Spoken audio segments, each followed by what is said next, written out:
God of War is one of the most thrilling and satisfying action games ever made. It is truly an epic adventure.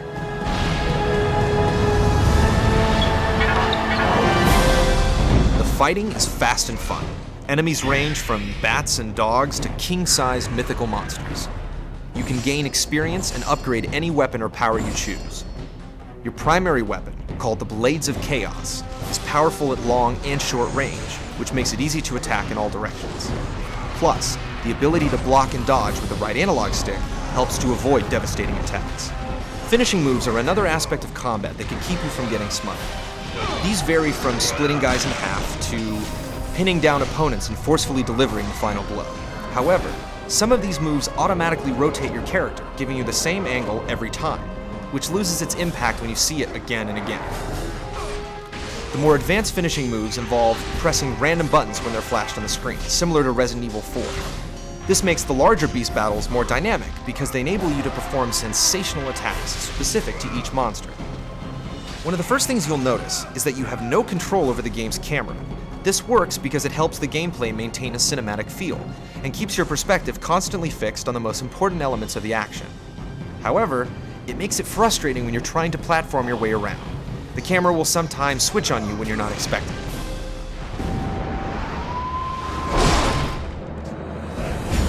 You are the ruthless warrior Kratos, commanded by the goddess Athena to murder Ares, the god of war. One of the most interesting elements of the story is that Kratos isn't a traditional hero. He slaughtered hundreds of men in his lifetime, and everywhere you go, you encounter people that know your reputation. I know what you've done! And are shocked and terrified when they see you. Monster!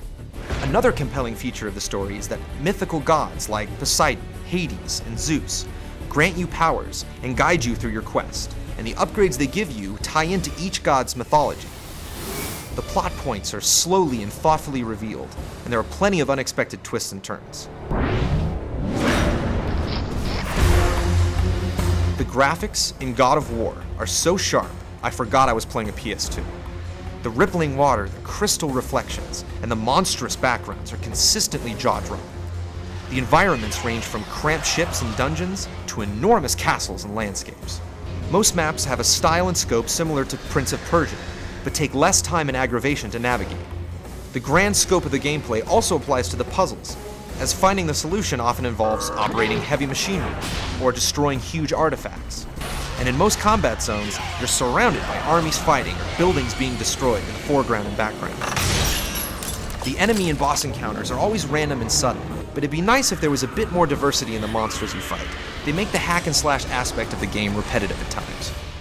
For concerned parents out there, God of War is extremely graphic. There's nudity and lots of blood. And when I say lots of blood, I mean lots and lots and lots of blood. However, the extreme nature of Kratos' actions are well grounded in his story, which justifies the choices he makes throughout his quest. God of War will make you happy you own a PS2.